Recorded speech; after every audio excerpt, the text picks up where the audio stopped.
أكبر مدينة صناعية في العراق، حديثة وصديقة للبيئة بواقع 6200 دونم على أرض النجف.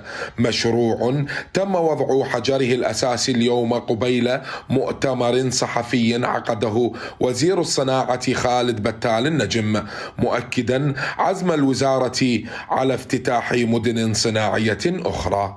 حضرنا اليوم لوضع حجر الأساس لهذه المدينة المهمة، وستكون تحت متابعتنا الشخصية لإنجاز هذه المدينة أسوة بالمدن الأخرى. لدينا مدينة في البصرة وفي الأنبار وفي ذي قار واليوم في النجف، وسننتقل لاحقا إلى المحافظات الأخرى لاستحداث مدينة صناعية في كل محافظة. 40,000 فرصة عمل توفرها المدينة الصناعية الحديثة في النجف بحسب مدير الشركة المنفذة للمشروع. أمل كبير وضع الوزير مسؤولية تحقيقه على عاتق الشركة المنفذة، مبينا أن المواطن يتطلع إلى قص شريط الافتتاح وليس لوضع حجر الأساس. 40,000 عامل في المستقبل إن شاء الله، حتكون لهم فرص عمل كثيرة.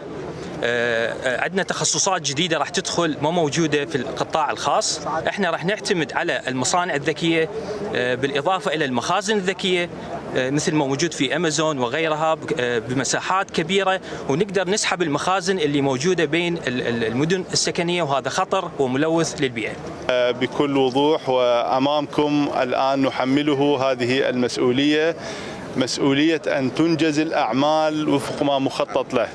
مشكلتنا في العراق نضع حجر الأساس، وفي أغلب الأحيان للأسف لا نقص شريط الافتتاح.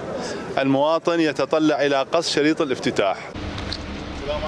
زيارة الوزير للنجف استعرضت خطط الوزارة المستقبلية لبناء صناعة محلية تنافس البضائع المستوردة من مناشئ تستهدف الصناعة العراقية من خلال سياسة إغراق السوق. من النجف حسام الكعبي، UTV.